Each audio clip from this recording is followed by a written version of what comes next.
السلام علیکم ورحمۃ اللہ وبرکاتہ۔ محترم سامعین، آج کے ٹاپک میں ایک شرعی مسئلے کی وضاحت کرنا مقصود ہے۔ وہ شرعی مسئلہ یہ ہے کہ نبی علیہ الصلاۃ والسلام کی طرف سے قربانی کرنا شرعاً جائز ہے یا نہیں، اس بارے شرعی حکم کیا ہے۔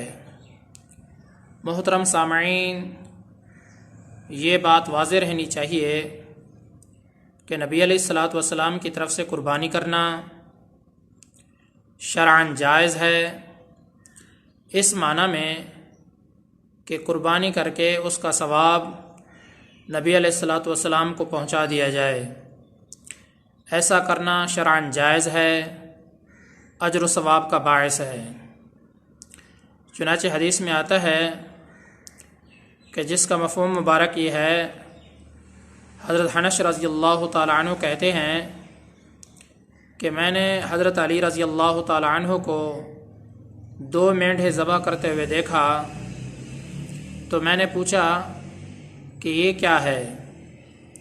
تو حضرت علی رضی اللہ تعالیٰ عنہ نے فرمایا کہ نبی علیہ الصلاۃ والسلام نے مجھے یہ وصیت فرمائی ہے کہ میں آپ علیہ الصلاۃ والسلام کی طرف سے بھی قربانی کروں، چنانچہ میں نبی علیہ الصلاۃ والسلام کی طرف سے قربانی کرتا ہوں۔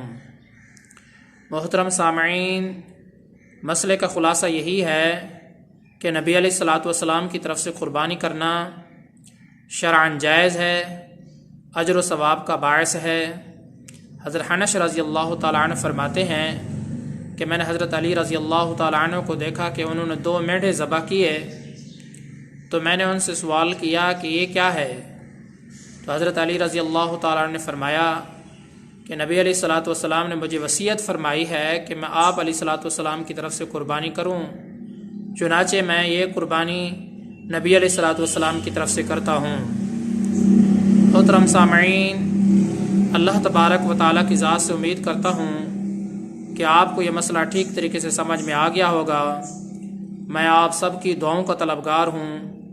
محمد ثناء اللہ فاروق۔